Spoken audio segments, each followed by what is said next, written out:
বাংলাদেশের অন্তর্বর্তী সরকারের প্রধান উপদেষ্টা অধ্যাপক ডক্টর মোহাম্মদ ইউনূস বর্তমানে রাষ্ট্রীয় সফরে যুক্তরাজ্যে আছেন। এ উপলক্ষে বাংলাদেশের কর্তৃত্ববাদী সরকারের আমলে পাচার হওয়া অবৈধ অর্থ জব্দ করে বাংলাদেশকে ফিরিয়ে দিতে কার্যকর পদক্ষেপ গ্রহণে যুক্তরাজ্য সরকারের প্রতি আহ্বান জানিয়েছে দুর্নীতি বিরোধী তিন সংস্থা ট্রান্সপারেন্সি ইন্টারন্যাশনাল বাংলাদেশ বা টিআইবি, স্পটলাইট অন করাপশন ও ট্রান্সপারেন্সি ইন্টারন্যাশনাল ইউকে।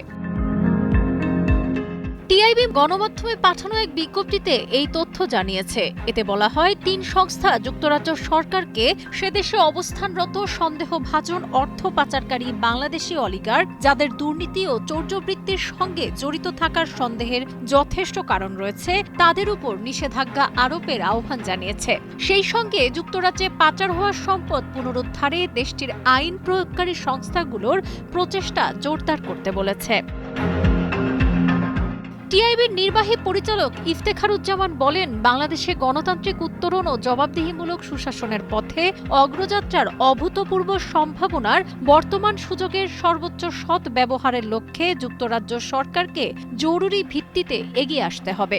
রাষ্ট্র সরকারের চলমান উদ্যোগ, বিশেষ করে দুর্নীতির কার্যকর নিয়ন্ত্রণের অন্যতম ক্ষেত্র হিসেবে পাচার হওয়া সম্পদ বাংলাদেশকে ফিরিয়ে দিতে যুক্তরাজ্যকে সক্রিয় ভূমিকা পালন করতে হবে। এর মাধ্যমে এমন জোরালো বার্তা দিতে হবে যে চূড়ান্ত বিবেচনায় অর্থ পাচারকারীদের শুধু উৎস হিসেবে বাংলাদেশই নয়, গন্তব্য যুক্তরাজ্যেও কার্যকরভাবে জবাবদিহি করতে হবে।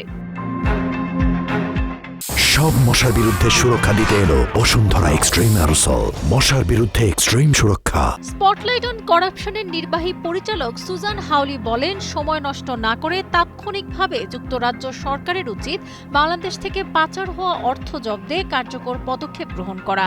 একই সঙ্গে প্রয়োজনীয় আইনি ব্যবস্থা গ্রহণ ও অর্থ পুনরুদ্ধারে আইন প্রয়োগকারী সংস্থাগুলোর প্রচেষ্টা জোরদার করতে হবে।